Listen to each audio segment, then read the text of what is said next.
तो अब हम बात करेंगे about the article 17 of the constitution of India. Article 17 क्या कहता है? Article 17 of the Constitution of India, in part 3 of the Constitution, under the fundamental rights, the Article 17 provides for abolition. कभी कभी पूछा जाता है आर्टिकल 17, डायरेक्टली आपसे पूछा जाता है आर्टिकल 17 किसके रिलेटेड, किसके साथ डील करता है? It provides for the abolition of untouchability. Article 17 ये आप याद रखेंगे, it abolishes the untouchability and it forbids its practice in any form. ठीक है, article 17 it forbids the practice of untouchability in any form and the enforcement of any disability. अगर आप किसी भी बंदे को किसी चीज से रोकते हैं arising out of untouchability, it shall be an offense which must be punishable in accordance with law. That means article 17 it is not self-executory, मैं कह सकता हूँ, but an act of the parliament it can provide for the punishment.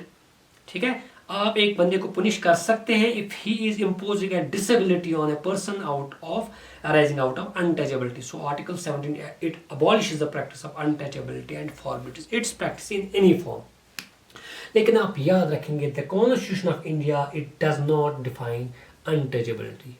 हमारा constitution untouchability को define नहीं करता. The constitution of India does not define untouchability, but the untouchability was defined later on in various acts of the parliament and through the rulings of various courts of India.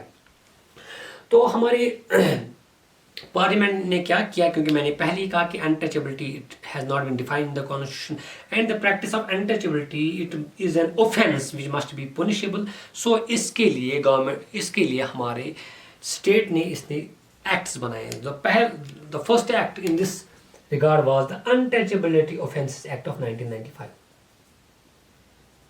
Untouchability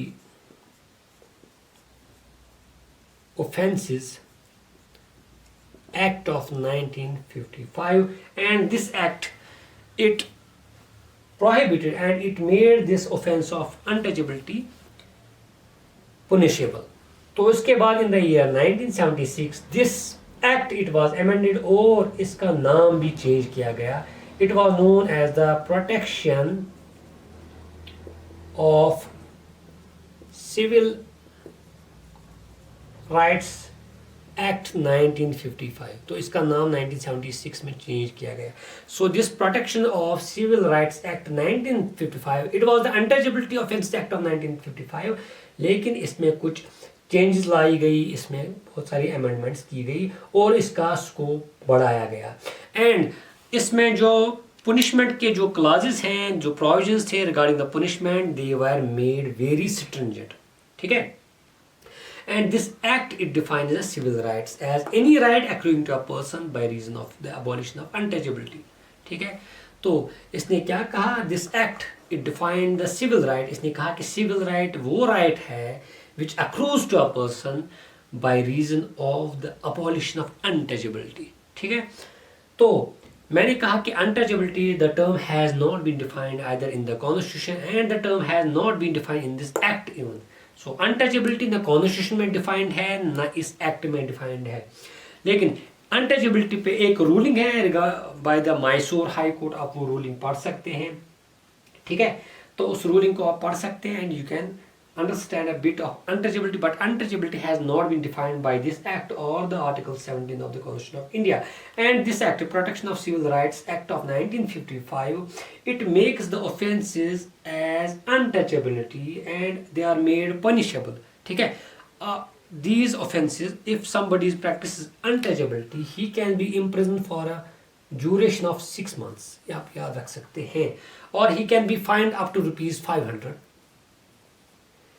और both.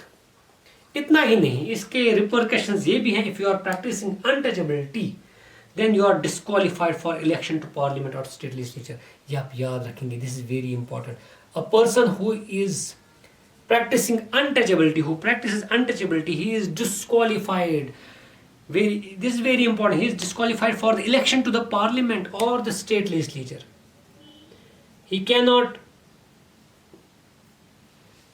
contest an election to parliament or state legislature if he is found guilty of practicing untouchability आप याद रखेंगे.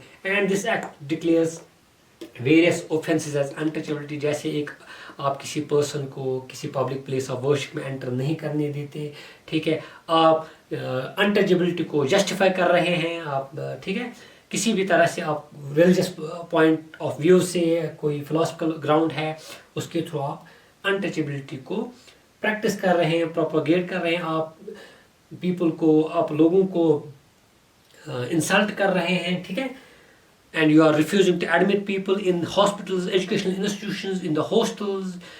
You are preaching untouchability directly, indirectly, through your speech, ठीक है, on the social media. You are refusing to sell goods to these people. So these all they form the practices of untouchability. ठीक है, तो मैंने ये आपको basic features of fundamental right में बोला था that some of the fundamental rights they are available to citizens and some are available to persons. और मैंने ये भी कहा था that the fundamental rights if they are violated by the state you can approach court, but some in some cases if the fundamental right is violated by a private individual you can approach the court. यहाँ पे ये एक ऐसा fundamental right है which is available against the private individuals. ये आप याद रखेंगे. So this fundamental right it is available against the private individuals.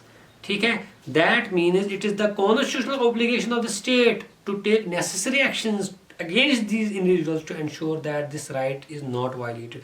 ये आपको याद रखना है. So this Article 17 it is available to the private individual. That means if a private individual, not just state, but a private individual is practicing this untouchability, you can approach court. को समझ आया? That means he is violating your fundamental right and you can approach the court of law. So this is all about Article 17. तो Article 17 में ज़्यादा नहीं पूछा जाता, ज़्यादा से ज़्यादा आपसे पूछा जाएगा. Article 17 deals with the abolition of fundamental rights. Does Article 17 define untouchability? No, Article 17 does not define untouchability. Is Article 17 available against the private individuals? Yes. If Article 17 is violated, you can approach the court of law against the private individuals as well. So this is all about Article 17 of the Constitution of India.